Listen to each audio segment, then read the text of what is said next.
Hello guys, welcome to Geeks to Geeks. Today we are going to see Pandas dataframe.aggregate function. So let's see what is Pandas. Pandas is an open source Python library that is built on top of NumPy library. Pandas enables us to use Python programming language for efficient data analysis. Pandas also helps us in cleaning and preparing data for various analytical purposes. Pandas can work well with variety of data sources like SQL files, Excel sheets, CSV files, and many more. Now we will see what is Pandas data frame. Pandas data frame is a two-dimensional heterogeneous data structure with labeled axes. For data analysis, we store our data in Pandas data frame. Pandas data frame has various built-in methods which helps us to perform various operations on our data. Now we'll see what is Pandas dataframe.aggregate function. Pandas dataframe.aggregate function is used to apply some sort of aggregation across one or more columns of the data frame. Some of the most frequently used aggregations are sum. It returns the sum of the values for the requested access. Min returns the minimum of the values for the requested access.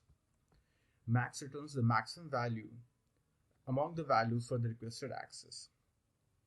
Hi guys, welcome back. Now we'll see the implementation of Pandas dataframe.aggregate function.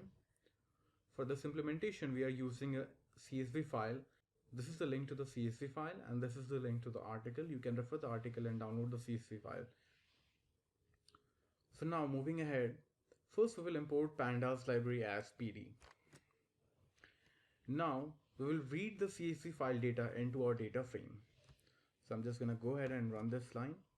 Now let's visualize the data frame.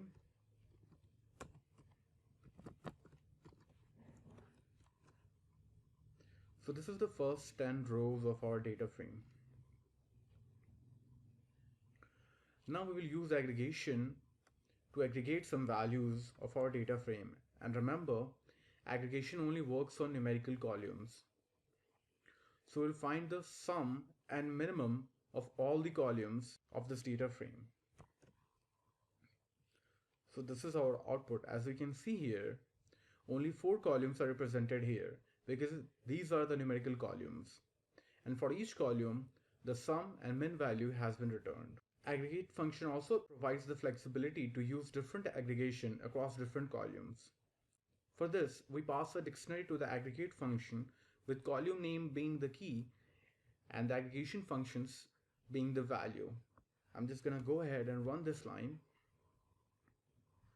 So as we can see here, different aggregation function has been applied on different columns of this data frame, and any values are filled for those places where aggregation function has not been applied.